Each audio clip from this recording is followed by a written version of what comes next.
Salut à tous, c'est FitMyBody et bienvenue aujourd'hui dans cette nouvelle vidéo YouTube un peu spéciale. On va faire ça en format live puisqu'il y a 2 jours, le mardi 29 octobre 2024, le parcours du Tour de France 2025 a été dévoilé au Palais des Congrès à Paris lors d'une conférence. Jusqu'à présent, on n'avait que 3 informations officielles qui avaient été révélées ces derniers mois.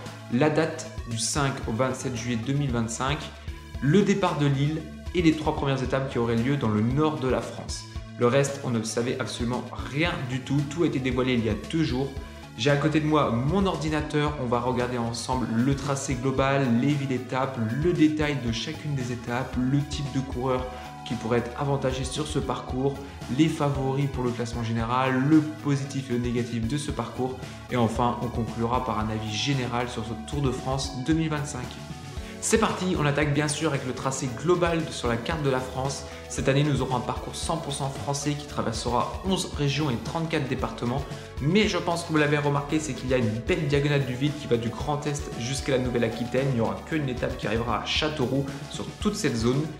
Globalement, c'est un parcours qui était assez prévisible étant donné que le départ était de Lille et que tout le nord-ouest de la France n'avait pas accueilli le Tour de France depuis 3 ans avec la victoire de Mathieu Van Der Poel au Mur de Bretagne.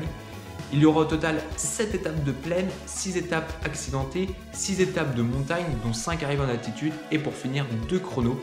La première semaine sera accentuée sur le nord-ouest de la France, la deuxième sur les Pyrénées et la troisième sur les Alpes. Je sais que beaucoup d'entre vous aiment se rendre sur les villes départ et arrivée du Tour de France pour l'ambiance qui est absolument énorme, et c'est aussi là l'occasion de pouvoir voir les coureurs hors vélo. Bien évidemment, il y aura beaucoup de grandes villes dans le nord-ouest de la France. Ça sera Lille, Valenciennes, Caen, Rouen, Saint-Malo. Pour les Pyrénées, ce sera des villes comme Toulouse, Carcassonne, Péragudes, Pau. Et dans la partie Alpes, ce sera des villes comme Montpellier, Valence, Courchevel, Albertville, Pontarlier. Bien évidemment, ce sera toujours essentiellement des grandes villes en majorité. On le sait, le Tour de France, c'est un défi logistique et coûteux énorme. Et c'est très difficile de pouvoir faire une ville-étape dans une petite ville ou même un village. En tout cas, si vous souhaitez vous y rendre, n'hésitez pas, l'ambiance est absolument énorme. On passe à la partie de la vidéo peut-être la plus importante, le détail de chacune des étapes. Je vais tout découvrir avec vous. On attaque avec l'étape 1 entre Lille et Lille. 185 km, ça sera une étape de plaine, donc rien de spécial à dire. L'étape 2 sera entre Lowin-Planck, si je prononce bien, et Boulogne-sur-Mer. Ça sera une étape accidentée avec quelques petites ascensions dans le final qui seront rapides mais assez raides. Rien de très difficile non plus à voir si ça sera assez suffisant pour pouvoir faire éclater la course, notamment avec les punchers. L'étape 3 entre Valenciennes et Dunkerque, ça sera une étape pleine. Ensuite, l'étape 4 entre Amiens et Rouen, une étape accidentée avec beaucoup de petites côtes pour punchers dans le final. Là, ça sera sûr, cette fois-ci, ça sera une étape où les punchers vont absolument faire exploser la course. Ensuite, l'étape 5 entre Caen et Caen, premier rendez-vous pour les purs rouleurs et surtout les favoris du classement général. 33 km de contre-la-montre, ça sera quasiment tout plat. Étape 6 entre Bayeux et Vire, Normandie, étape accidentée avec pas mal de petites difficultés. Ensuite, étape 7 entre Saint-Malo et le Mur de Bretagne qui avait été escaladé il y a 3 ans. Rien de difficile sur le parcours, mais voilà, on aura une double ascension du Mur de Bretagne comme il y a 2 ans. De quoi pouvoir laisser parler les sprinteurs. Alors, les sprinteurs qui passeront très bien les postes, je pense par exemple à quelqu'un comme Mads Pedersen. Les punchers et peut-être même les favoris du classement général. Le Mur de Bretagne, on le sait, hein, c'est très difficile. On passe à l'étape 8 entre Saint-Méen-le-Grand et Laval. Une étape de plaine, rien de difficile. L'étape 9 sera pareil entre Chinon et Châteauroux. L'étape 10 entre Ennezat et le Mont d'Or Puy-de-Sancy, première étape de montagne. Alors il n'y aura pas de col très difficile, néanmoins ça sera un enchaînement d'ascensions toute la journée, des petites ascensions. Ensuite nous aurons la première journée de repos. Étape 11 entre Toulouse et Toulouse, de nouvelles fois une étape de plaine, pas mal de petites difficultés répertoriées mais que des petites ascensions de 4e catégorie. Étape 12 entre Auch et Hautacam, ce sera la première véritable étape de montagne avec des très gros cols. Les coureurs devront franchir le col du Soulor, le col des Bortières et enfin Hautacam. Étape 13 entre Loudanvienne et Péragudes, ce sera un contre-la-montre de 11 km. Mais alors attention, il n'y aura que 3 km de plat et ensuite il y aura 7 km d'ascension dans Peyragudes. Je ne sais pas si cette ascension vous parle. Romain Bardet s'était imposé en 2017 face à Christopher Froome. Ça a été l'une des plus belles victoires françaises sur le Tour de France. L'ascension est très courte. Ils vont terminer par l'Altiport. Mais alors, qu'est-ce que c'est raide? C'est des pourcentages énormes. On s'en rappelle des images où les coureurs étaient quasiment à l'arrêt sur ce type d'ascension. Ensuite, on passera à l'étape 14 entre Pau et Luchon, super bannière, étape de pleine montagne. Au programme, col du Tourmalet, col d'Aspin, col de Perros-Sourdes et pour finir, l'arrivée à Bagnères de Luchon. Cette étape-là, elle va être très costaud, ça va être un enchaînement de longs cols.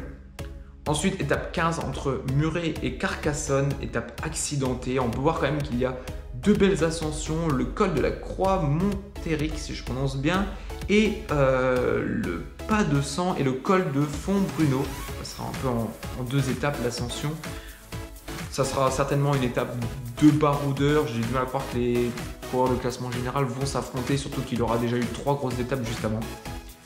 Ensuite, l'étape 16 entre Montpellier et le Mont Ventoux, le fameux étape toute plate jusqu'aux 20 derniers kilomètres avec l'ascension du Mont Ventoux par le Chalet Reynard et Bédouin. Ça va être une étape très costaud. De toute façon, le Mont Ventoux, c'est toujours, voilà, on sait que quand c'est au programme, il ne faut pas louper cette étape-là. Étape 17 entre Bolène et Valence, une étape de peine avec 2 petites difficultés. Ensuite, étape 18 entre Vif et le col de la Lauze qui fait encore une fois son retour. Le col de la Lauze, mais avant, il y aura le col du Glandon et le col de la Madeleine au programme. Encore une fois, ça va être une journée très difficile avec des très longs cols. Le col du Glandon, c'est 21 km, la Madeleine, c'est 19, et Courchevel et le col de la Lauze, ça sera 26 km. Alors là, ça va être une journée où les coureurs vont grimper beaucoup. Étape 19 entre Albertville et La Plagne, étape de montagne encore une fois. Au programme, le col des Saisies, le col des Prés, le Cormet de Roseland et une arrivée à La Plagne. C'est pas souvent qu'à La Plagne, donc ça fait plaisir de voir cette ascension. Et enfin, dernière étape, grosse étape, l'étape 20 entre Notoy et Pontarlier. C'est assez souvent que le Tour de France finit par une petite étape dans les Vosges ou dans le Jura. Ce sera une étape accidentée, mais qui pourra parfaitement convenir aux baroudeurs. C'est une étape, j'ai envie de dire, sans grande difficulté, mais c'est beaucoup de petites ascensions qui vont s'enchaîner. On sait que le cumul va être très costaud, surtout en fin de 3e semaine. Et enfin, une arrivée aux Champs-Élysées. On les retrouve après une arrivée à Nice l'année dernière, due principalement au JO. Étape classique des Champs-Élysées, rien à dire de très spécial. Voilà, on aura un parcours quand même assez global. On va faire l'analyse ensuite et ensuite on tirera des conclusions sur ce parcours. Maintenant qu'on a vu le détail de chacune des étapes du Tour de France 2025, il est temps de se poser la question quel type de profil de coureurs vont être avantagés sur ce parcours. On démarre avec les sprinteurs, il y a 7 étapes de plaine plus 3 étapes accidentées qu'ils pourraient potentiellement remporter si jamais les baroudeurs punchers n'arrivent pas à trouver l'ouverture. Ça fait un total de 10 étapes, plus le maillot jaune à aller chercher lors des premières, alors forcément il y aura la totalité des meilleurs sprinteurs au monde au départ de ce Tour de France. Pour les punchers, il y a 4 grosses étapes à aller chercher lors de la première semaine et donc forcément un maillot jaune à se jouer face aux sprinteurs. Je pense à des coureurs comme Mathieu Van Der Poel, Julien Lafilippe, Marc Hirschi et tant d'autres. Ils ont tout à gagner lors de la première semaine. Pour les baroudeurs, il y a 6 étapes à aller chercher lors d'une échappée. Malheureusement, on le sait, il y a peu d'échappées qui vont au bout, mais le peu qu'il y aura, ce sera des étapes magnifiques et le vainqueur sera très costaud. Pour les purs grimpeurs, il y a 6 étapes à aller chercher, mais malheureusement, il y a peu de chances qu'ils gagnent. On va arriver en 2e semaine, les coureurs du classement général n'auront pas gagné beaucoup d'étapes. Et quand on connaît un peu les monstres du cyclisme aujourd'hui, on sait qu'ils ne vont pas en laisser une miette. Il n'y aura pas de pur grimpeur qui va aller chercher l'étape, peut-être une ou deux, mais il n'y en aura pas plus. Et enfin, on termine par les coureurs du classement général. Il y a au total 8 étapes qu'ils peuvent aller remporter. Et comme je l'ai dit, quand on connaît Pogačar, Vingegaard, Roglic et Evenepoel, je pense qu'ils vont en gagner au moins 5-6, les plus grosses étapes de montagne et forcément peut-être les chronos. Est-il possible de définir un futur vainqueur de ce Tour de France? Bien sûr que non, c'est dans plus de 9 mois, la saison 2025 n'a pas encore démarré. Beaucoup de médias annoncent déjà Pogačar futur vainqueur avec un parcours taillé pour lui. Pour moi, ce n'est absolument pas un argument puisque de toute façon, Pogačar est favori sur toutes les courses et tous les parcours lui correspondent. Et d'ailleurs, intrinsèquement, le parcours correspond mieux à Jonas Vingegaard avec des longues ascensions de col.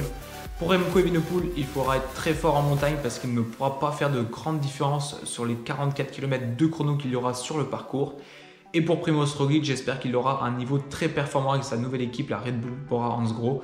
et pourquoi pas avoir la possibilité de jouer ce Tour de France qui lui manque tant. Quoi qu'il en soit, ces 4 coureurs vont se livrer une très grande bataille s'ils sont présents tous les 4 sur ce Tour de France. Quels sont les points positifs et négatifs du parcours de Tour de France 2025? J'ai décidé de sélectionner 3 points chacun. On démarre avec le positif. Déjà, le retour à une première semaine plus classique. Ces dernières années, on avait un parcours très dur dès la première semaine. Malheureusement, les coureurs du classement général prenaient déjà les étapes et le maillot jaune. Cette année, ça ne devrait pas être le cas. Ça devrait se jouer entre les sprinters et les punchers. Deuxième point positif, des étapes de montagne monstrueuses. Des longues ascensions de col. On va se régaler devant notre télé. Et pour finir, dernier point positif, l'ascension de Péragude lors du chrono. Ça va être une ascension terrible pour tous les coureurs. Malheureusement, j'aurais rajouté quelques kilomètres de plat avant pour avoir un chrono un peu plus équilibré. Pour les points négatifs, il y a déjà la 5e étape, ce chrono de 33 km. J'ai peur qu'un coureur du classement général prenne déjà le maillot jaune. C'est possible tout de même qu'il le laisse à un coureur qui partira dans une échappée les jours suivants, puisque entre la 5e et la 12e étape, il n'y aura pas de grandes explications entre les coureurs du classement général. Donc si l'équipe veut laisser le maillot jaune pour ne pas avoir à porter le poids de la course sur les épaules, c'est tout à fait possible. Autre point négatif, des régions délaissées, comme on l'a vu tout à l'heure, la diagonale du vide. Je pense que ça aurait été plus judicieux de quand même mettre une étape dans le Grand Est et une étape dans la région Aquitaine pour au moins équilibrer, que tous les spectateurs aient la possibilité d'aller voir le Tour de France à au moins 2 ou 3 heures de route maximum. Et dernier point négatif, c'est tout simplement trop de cols courants. Cette année, nous avons encore le Ventoux, Perresourde, les Aravis, la Loze, le Tourmalet, la Madeleine, le Cormet de Roseland. Tous ces cols ont déjà été escaladés par les coureurs du Tour de France dans les 3-4 dernières années. C'est des cols répétitifs. Je trouve qu'il y a des cols un peu délaissés, par exemple comme le col de l'Isran, qui a pourtant le plus haut col routier de France. Alors je sais, le Tour de France, c'est un défi logistique et monstrueux énorme.